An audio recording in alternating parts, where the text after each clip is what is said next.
Welcome back. In this lesson, we are going to be talking about the Slide and Relax tool or brush. So let's go ahead and open up Blender and do a new file, General. Go ahead and save for good practice habits.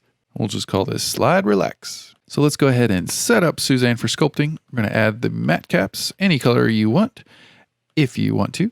And let's add some multi-resolution. That you must do because it will give us some more geometry or resolution for us to sculpt with. So I'm going to just crank it up to 5, do Control Tab down, and flop over into sculpting mode. Today, just like I promised, we are going to be talking about the Slide Relax, which has a very different type of look as far as the icon goes. But go ahead and click it. Notice we've got our radius and our strength, no plus and minus. And if we go into Tool, we have some different deformations that we can play with. So let's get to sliding and relaxing. And for this one, it's easier to kind of see what is actually happening if you turn on your wireframe. So just go to your little overlays here and do geometry wireframe and just make sure that's cranked up.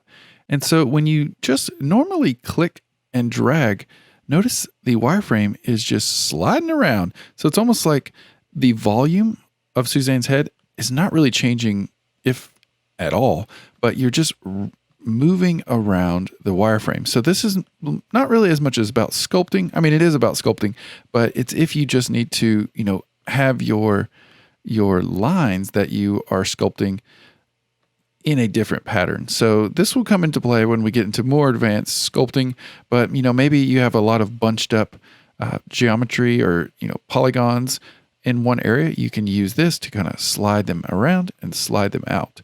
And so notice that it says slide and relax or slide relax. So the relax is if you hold shift. So go ahead and hit shift, and shift, it kind of feels like you're smoothing the object, but you're really not.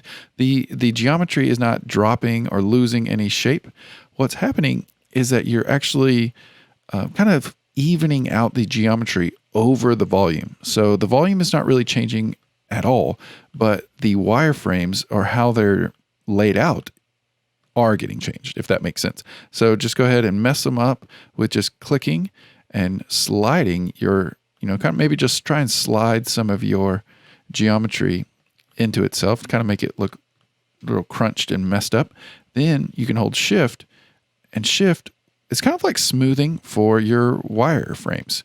So think of it for, relaxing your wireframes across your volumes there. And then you also have your deformations, which are drag. And so drag is just going to do what we were doing at first. It's just going to drag in the direction of the way your mouse or cursor is sculpting. So if you do pinch, it's actually going to bring the wireframe towards the center of your brush. So let's go ahead and do that. Notice it's kind of pinching everything into this little tight area. So maybe sometimes you want to do that with your wireframe. And then you can also expand it. So this one is going to do the opposite of this pinch here and push all the wireframes away from the center of the brush. So now we can kind of expand this one. Looky there, we're really stretching it out. So that's what that does. And then you can shift and just relax it. So that is the Slide Relax brush.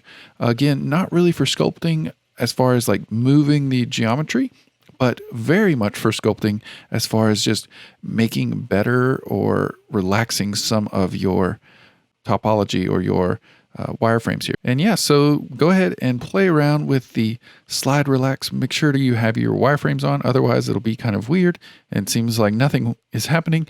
But once you feel like you got the hang of it, then let's go ahead and jump into the next brush, which is a new one, and it is the cloth brush, and it's very cool. Let's go ahead and jump on in it.